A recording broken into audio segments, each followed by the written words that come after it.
to the back. The President and his team had a pretty clear strategy, list of goals heading into this year. Is there any concern that that may be kind of overtaken by what's been happening over the course of the last week with the investigation? I mean, I just talked about last week what we saw about with the economic plan. We saw the CPI data, and it's showing that inflation is indeed going down because of the president's economic policy. We have seen the president do bipartisan work, bring both sides together. When you think about going to the bridge in Kentucky, and you saw that for yourselves. How the president was able to bring both sides together to talk about an issue that was so important for that region in Kentucky, to talk about infrastructure, something that many presidents before this president had tried to do and were not able to do it. In the last administration, it was a punchline. It was a joke when we talked about Infrastructure Week. And now under this president, we've been able to do it in a bipartisan way. Look, we're going to continue to do the work. We're going to have mayors here in a couple of days. We'll share more information about that event, and the president will talk to them about the work that we are doing and the work that we're going to continue for the American people. We went to Mexico City just about a week ago. We were in Mexico City, feels like 2 weeks ago, but yes, we were in Mexico City about a week ago. And you saw the president on the world stage talking to our closest partners in North America about how we're going to deal with issues that matter to the American people.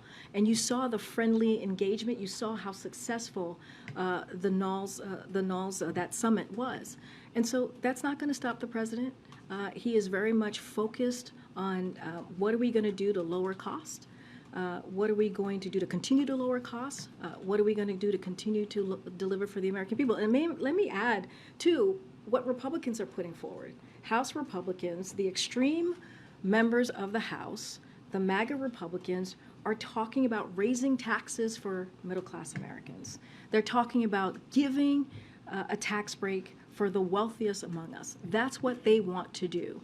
They're talking about attacking women's rights to choose. That's what they want to put forward. And the president is going to speak against that as well and try to make sure that we deliver for the American people. We can do both. And should we assume the president weighed in on the issue a couple of times last week, but given the limitations, given what you've talked about from the podium, that we shouldn't expect the president to give his thoughts or opinions on the ongoing investigation? It is, and you just said, it's an ongoing matter, right? This is an ongoing legal process that's happening currently, and we are going to continue what we've been doing for the last 2 years, which is when it comes to the Department of Justice, when it comes to legal issues, we will not comment. We are going to be prudent from here. We are not going to politically interfere, because one of the things that the president was very clear during the campaign and has been for the last 2 years is that we want to give back the independence that the Department of Justice has. Go ahead, Peter, and then I'll come to that.